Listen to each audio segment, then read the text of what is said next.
بینەرانی ئازیز و خۆشەویست گەڕامەوە خدمەتان بۆ پێشکەشکردنی ئیدامەی بەرنامەی ئەوڕۆی تەلەڤیزیۆنی پەرتووە لەم بەشە لە بەرنامە هوماهینی گودازگەر ئەندامی کۆمیتی کوردستانی حیزبی حکمەتیسمان لەگەڵا وتوێژەکەین سەبارەت بە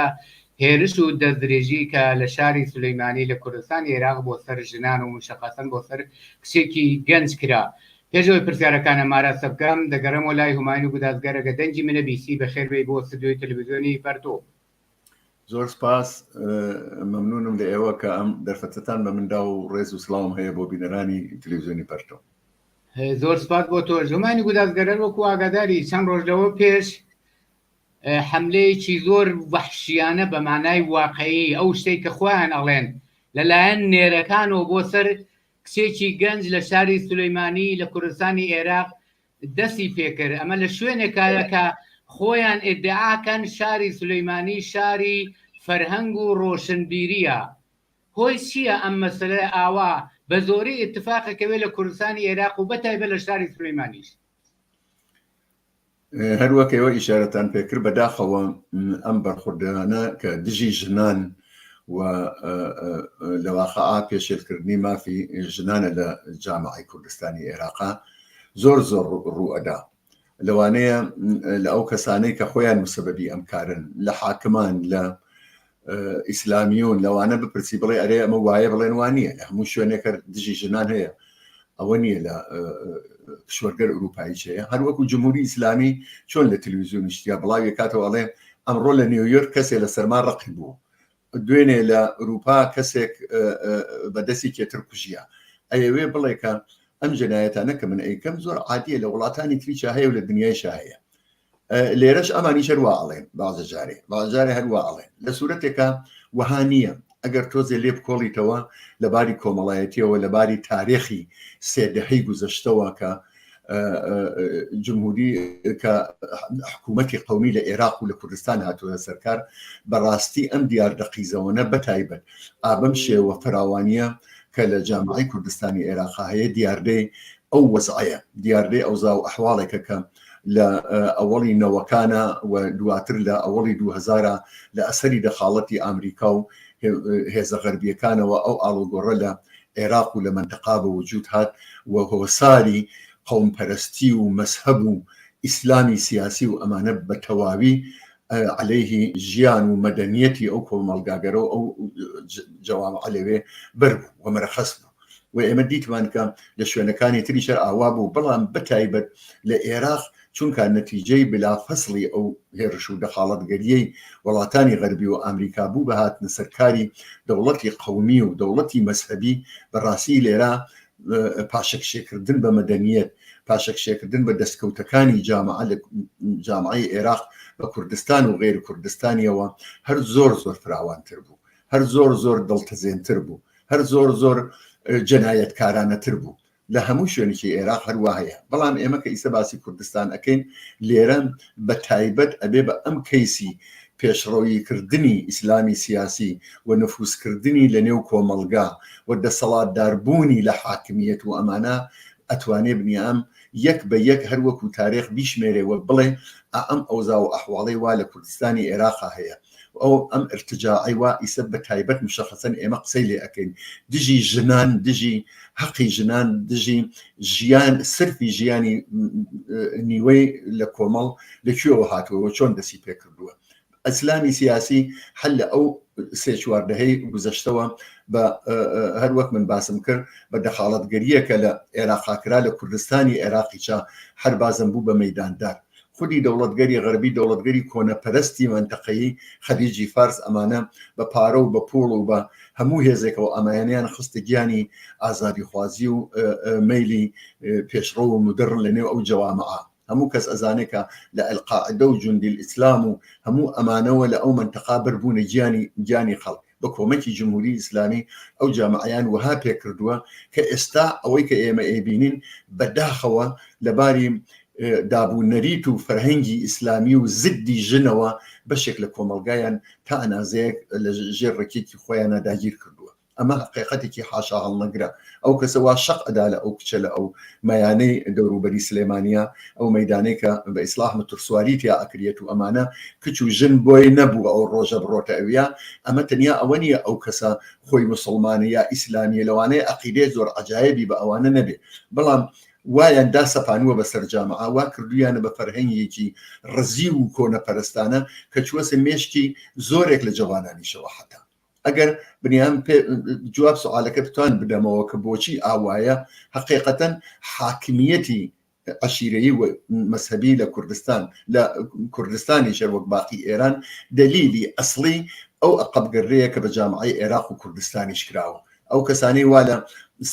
دەیەکانی بلنەوە لە کوردستانی عێراق بوو بێتن ئەزانن کە واقعاً دەرەجەیەک لە ئەو ئازادیە وجودی بوو دەرەجەیەک لە مەدەنیەت لە نێو جامعە وجودی بوو مەعامەڵەکردن لەگەڵ ژن و کچ و بە ئیسلاح نیوێک لە کۆمەڵ جۆرێکتر بوو ئیسلامی سیاسی و هاتنە سەرکاری حکوومەتی قەومی ئەو جامعەی وا بەرەو پاش بردووە کە ئێستا بەشێک لە کۆمەلگا ئەوا و جۆرە کە ئێمە ئەیبینین ئەوا مامەڵاکە لەگەڵ ژن و حقوقی ژن کە زۆر دڵتەزێنە ئیسلامی سیاسی و هاتنە سەرکاری حکوومەتی قەومی مسببی ئەسڵی و خەتاکاری ئەسڵین لە ئەو جریانە ڕەشاکە ئێمە ئەیبینن هەر هەفتە و هەر ڕۆژێ نییە کە لاشەی ژنێ لە شوێنێکا پەیان نەبێ یا ژنێ بەرشەق نەدرێت یا مەمنوع نەکرێت یا لە نێو بازارە هەزار مەتەڵک و قسەیان پێ نەڵێن معزەرەت دەخوازن پێیان نەڵێن قەحبە پێیان نەڵێن بڕوا بەرەڵا پێیان نەڵێن هەرزە حقیقەتەن ئەوان مسببی ئەوەڵ و ئاخری ئەم وەزعە زۆر سپاس بۆ تۆزەکان هەمانی گودازگەر هۆی ئەم هێرشە دواکەوت و دژی ئینسانیە پێدوانیە حاصل و دەور و نەخشی سەلەفیگەری و جەریاناتی ئیسلامی و دەوڵەتی قەومی دەوڵەتێکە بە قەول ئیدعاکە دەوڵەتە دەرنەتیجە وەختی ناوخۆی ناوە دەوڵەت مەسئولیشە لە قەباڵی گیان و ئەمنیەت و ئاسایش و حرمەت و کەرامەتی ئەو جامعە ئەمە تەنها گەنجێکیش نەبوو کە شەقی لەو کچەدا بەچاوە بینرا سەدان نەفەر هەزاران نەفەر ئەینی وەگەوە وایە بچن دانەدانە لەو کچە هەڵ بدەن ئەو حەملە بە دووە کەوتبوون فریکەیان لێدا وەکەوەی شتێکی جالب کراوە ئایا دەوڵەتێکە بە سایدعاکە دەبێ هەڵوەست و ئەمەلکردی لە مقابل ئەم هەمووە وەحشیگەری و دەستدرێژیە بۆ سەر ژنان دەبێت چی بێت قسەکە لەسەر ئەوەیە کە حاکمانی ئیسەی کوردستانی عێراق خۆیان یەکێک لە مستەبەبان و بانیانی ئەو وەزعە وایسە وجودی هەیە بۆچی لەبەر خاطرەوە کە منافعی مادیان ئیجابەکە و ئەنوێنێت کە لەگەڵ ئیسلامیەکان و کۆنەپەرستی لە نێو ئەو جامعە شەریک بن کە مەیانیان پێ بدەن زۆر مەشهورە کە لە سلێمانی هەزاران مزگەوت و جیدی بووە ئەو نە زۆر بوو کە خۆیان دەنگیان دەرهات و بەریان کرد زۆر مەشهورە کە دەسوو دایرەی جمهوری ئیسلامی دەسوو دایرەی مەکتەبی قورئانەکان دەسوو دایرەی لە چک بەسەردادانی کشان و مناڵان و کچانی جوان و نەوجەوان هەموو ئەمانە خۆ وەهانیە بە دزی حکوومەتی ناسیۆنالیستی و ئەحزابی لە قودرەتا بکرێ ئەوان لەباری مادیەوە بۆ ئەو بتوانن ئەو ڕاوڕووکەی خۆیان باش بکەن ئەم هێزە ئیسلامیان هاوردوە شەریکی خۆیان کردو ئەم هێزانە تەنانەت لە قودرەتا بوون ئەم تێزانە لە دەوڵەتا بوون لە پارلەمانانی ئێستا و هەموو تاریخی گوزەشتە تەواوی جنایەتی وا کردویانە لە ترویجی خرافات ترویجی نابەرابەری عەلەیهی ژن و ئەمانە شتێ نەبووە خۆ بە دزی حکوومەتی هەرێمەوە کردبێتیان ئەوان بە ئاشکرا ئەوانیان پێ باش بووە هەر لەبەر خاترەوە لە زەمانگەرێکا بودجەی دەوڵەتی کە بودجەی عمومی مردمە ئەبێ بیان کردایەتە سەرفی جادە و نازانم پەروەرشکا و ئۆتۆبوس و هاتوچوو و فڵان و ئەمانە داویانە بەو ئیسلامیانە ڕۆشتون خانەقا و مزگەوت و مەکتەبی قورئان و بنکەی خورافاتیان پێداناوە کەوایە ئەمە شتێکن کە لە یەک هەڵپێکراون حقیقەت ئەوەیە کە مەنافعی مادی حکوومەتی ناسیۆنالیستی هەرێم لەگەڵ ئیسلامی سیاسیە لە یەک جیان نەبووە هیچ وەخت ئەمانە بەیەکەوە ناتەبان نەبوون سەریان لە یەکی سا بووە ئەمانە بوونە سەبایس ئەوە ئەمانە دەخاڵەتی مستەقیمیان بووە و تەئسیری مستەقیمیان بووە لە پەرەپێدانی ئیسلامی سیاسی و تەعەڕوزکردن و دەستدرێژیکردنی لەسەر زندگی شەخصی خەڵک لەسەر مەدەنیەتی جامعەی کوردستانی عێراق دەخاڵەتی 100% بووە و چاویان نەتەنیا لێ نەپۆشاوە بەڵکە تەشویقیان کردووە هەموو کەس قسە و باسی بافڵ تاالبانی لە 1-2 هەفتە لەمە پێشەوە بە ئاشکرا بیست کە عەلەیهی ئازادی ژنان خەریک بوو قسەیە کرد ئێوت هیچ بار و نازانم هینێ نابێ ببێت مەشروع فرۆشیەک نابێ ببێت کە ئامەی تیا بکرێت و ئەوەی تیا بکرێت هەڕەشەی عەلەنی کردن لە حەقی ژنان و لە ئازادی ژن شتێک نەبووە کە ئەم حاکمانەی هێرێمی کوردستان شار بێتیانەوە ئەمە دلیلی ئەسڵیە ئەوان انتظاری ئەوەیان لێ ناچێت کە ئەگەر دەستدرێژی سەر ژنێک ئەکرێ نەتەنیا دەست ژنێ تۆ بڕۆن گۆڕستانی سەیوان ببینن لە قەراقی شاری سلێمانی وەکو لەعنەتاباتی قڕوە و وەکو خاوەرانی تارانە ئەوانە لەژێر حاکمیەتی ئەمانە ڕوویانداوە لە نەتیجا ئەگەر کەسێ بڵێ مەسئولی ئەسڵی چییە ئەو کەسەیە جارێ لە ڕێگەوە کە حاکمە کە قودرەتی بەدەسە کە پلیسی بەدەسە کە بە ئیسلاح قانون بەڕێوە ئەبا ئەوان ئەهینی ئەسڵی بەڵام مەسلەکە لەوە مقدارێ فەراترە ئەوان یەکێک لە مەنافع گەورەکانیان ها لە ئەویا کە ئیسلامیەکان و ئیسلامی سیاسی و ارتجاع و کۆنەپەرستی تا ناو ماڵەکان برن و بردیشیانە بەداخەوە تا ناو ماڵەکان لە بەشێ لە کۆمەلگا بەداخەوە بردیان لە ماڵەکان برایان کردو سە پاسەبانی خوشکەکەی شویان کردە سەر پاسەبانی ژنەکەی وەزعیەتێکیان پێکێناوە کە ارتجاع لەوێ ئاوا بتوانێت بە ئاسانی لە مەیانێکی ئاوا کە خەڵکەشن بۆ مترسواری ئەگەر یەک دانە کچیتیا بێ بەرشەقی بدەن و ئاوا هێرشکەنە سەری کە بەڕاستی بە ئەی شەرمەزاریە بۆ ئەو جامعە بەل لە هەشیشتا بۆ حاکمیەتەکەی بۆ دەسەڵاتدارەکانی ئەوەیە ڕیشەی ئەم فاجعە کە ئێستا لە کوردستانی عێراق بەداخەوە ڕۆژ لەسەر ڕۆژ لەسەر زیاد بوون زۆر سپاسۆمان گودازگەر لە قسەکان تا ئیشارەت کرد کە ئەم فەرهەنگە دواکەوت و دژی ئینسانی و بە تایبەت دژی ژنانەیان بردووەتە ناو ماڵەکان دەقیقەن وایە ئەگەر وا نەبوایێ لە مقابل بەرخوردێکی ئاوا کە گەنجێک کوڕێک بە قەولی خوان نێرێک حملاکاتە سەر کچێ هەزاران نەفەر لەوێن دەتوانن بەرپەرچی بدەنەوە دیارە ئەمە بۆتە فەرهەنگی و کۆمەلگا وە بازم لە قسەکان تا ئیشارەت کرد کە خودی دەوڵەتیش بە ئێستا ئەمەی کە ناوی ناوە دەوڵەت و ئیدعای حاکمیەتەکە خۆی بەشێکە لەم جورم و جەنایەتە دەیوە مادام وایە کۆمەلگا ئەمێنێت تۆ بێ سەرپەرست ئەبێ قەرارە کارێ بکرێ خەڵک خۆیان بتوانن کارێ بکرێ خەڵک چۆن دەتوانن خەڵکی ئازادی خواز و بەرابەری تەڵاب بەرابەر بە ملهوڕی سەلەفی و جەریانە ئیسلامیەکان و دەوڵەتی قەومی لە قسەکان تا تۆ ئیشارەت پێکرد باست کرد لە قسەکانی دژی ژنانی پاڤێڵ تاالبانی نەک ئەوە بە تەنیا قسەکانی کرد لەگەڵ جەماعەتێک چەکداری کەوتە ڕێگە مەجموعەیە بار و شوێن و ڕەسووران کە مەشروبی تیاخورێ بەستی ئەو قولدوریانە ئایا کۆمەلگا چۆنە بێ جوابی پێ بداتەوە ئەزانن چۆنە ئێستا ئەعتراز و ناڕزایەتی دژی ئەم حاکمیەتە لە کوردستانی عێراقا زۆرە بەڵام تەنیا بە گەندەڵیە بەبێ شتیە بەبێ ئیمکاناتیە بە فەقر و هەژاریەکە کە بە سەر خەڵکە داسەپاوە خۆ ئەمە بۆ خۆی مهمە ئەمە خۆی ڕیشەی هەر ئەعترازێکە لە نێو کۆمەلگا بەڵام بە نەزەری من ئەوە کافی نییە عەلەیهی دەسەڵاتدارەتی و ڕمبازێنی ئیسلامی سیاسی نوعی ڕەنەسانس و مبارزە و نوعێک بە ئیسلاح شۆڕش لازمە لە ئەو جامعە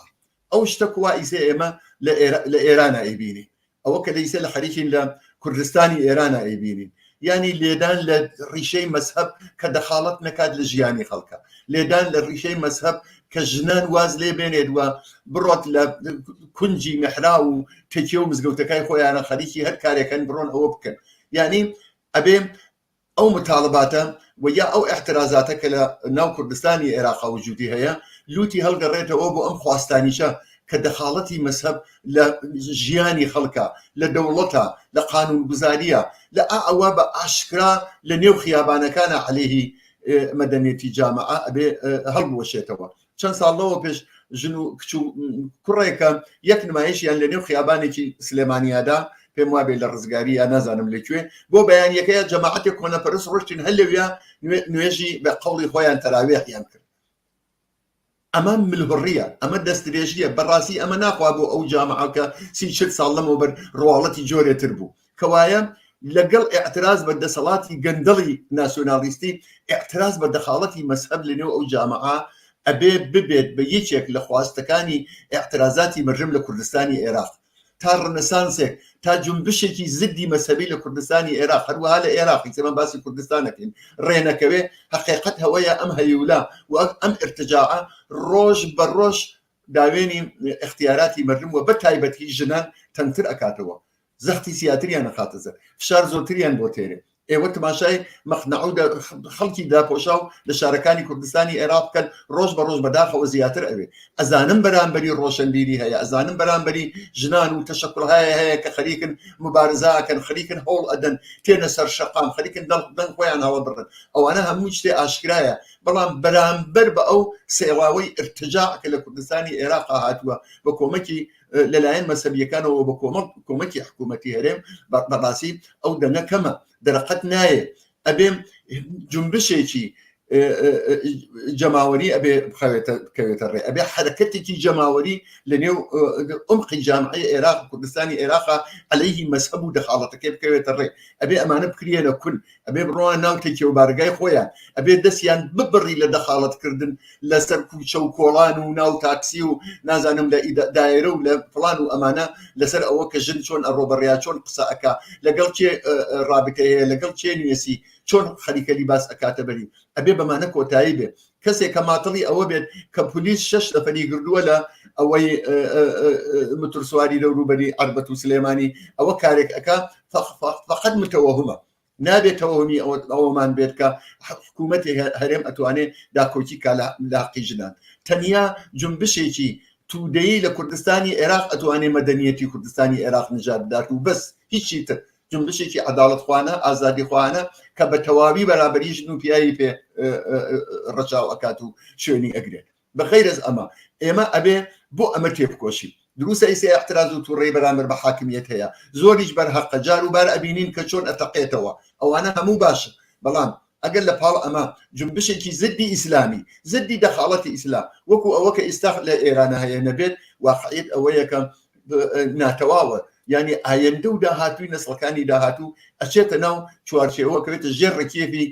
ارتجاعی ئیسلامی لە کوردستانی عێراقیش یەک شتیش لە ئاخرا بڵێم لەوانەیە کاتی ئێوە زۆر نەبێت ئەویش ئەوەیە ئومێدواری بە ئەوە کە ڕژیمی جەنایەتکاری جمهوری ئیسلامی بڕوخێت و بچێتە زبڵدانی تاریخەوە ئومێدواریەکی گەورەیە کە بتوانێت تیشکەکەی زۆر وڵات لە ڕۆژهەڵاتی ناوەڕاست بگرێتەوە و بەد لە هەموو شتێک کوردستانی عێراق بگرێتەوە